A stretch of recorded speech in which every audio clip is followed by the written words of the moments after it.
انسان ہمیشہ باقی رہنے والی مخلوق ہے، اس کی زندگی کا تھوڑا سا حصہ اس دنیا میں گزرتا ہے اور باقی سارا آخرت میں، جو مرنے کے بعد کی زندگی ہوگی۔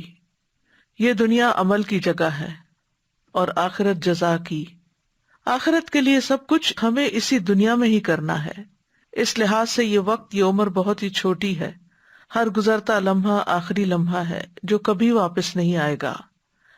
اسی میں کرنا ہے جو کچھ بھی اچھا کرنا ہے، اپنے اندر کی اصلاح، اپنے اخلاق کی اصلاح، اس کا یہی وقت ہے۔ ہمارے اندر خوف اور محبت کے جذبات رکھے گئے ہیں تاکہ ان کو اپنے رب کے لیے وقف کر دیں، اور جو لوگ ایسا کریں وہی اپنی زندگی میں بہترین انعام پائیں گے۔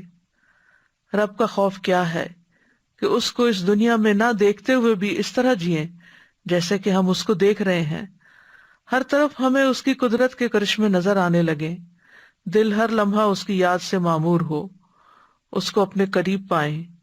حقیقی کامیابی یہی ہے کہ اس دنیا میں اس طرح جئیں کہ مرنے کے بعد اللہ کے انعام کے مستحق قرار پائیں۔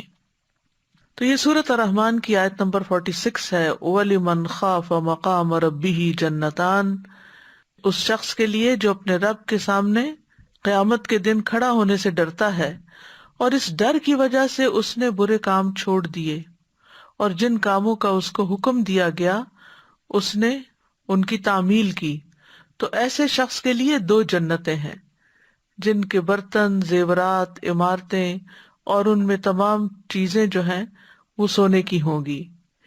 ایک جنت ان کو اس امر کی جزا کے طور پر عطا کی جائے گی کہ انہوں نے منع کیے ہوئے کاموں کو چھوڑ دیا تھا، اور دوسری جنت نیکیوں کی جزا ہوگی۔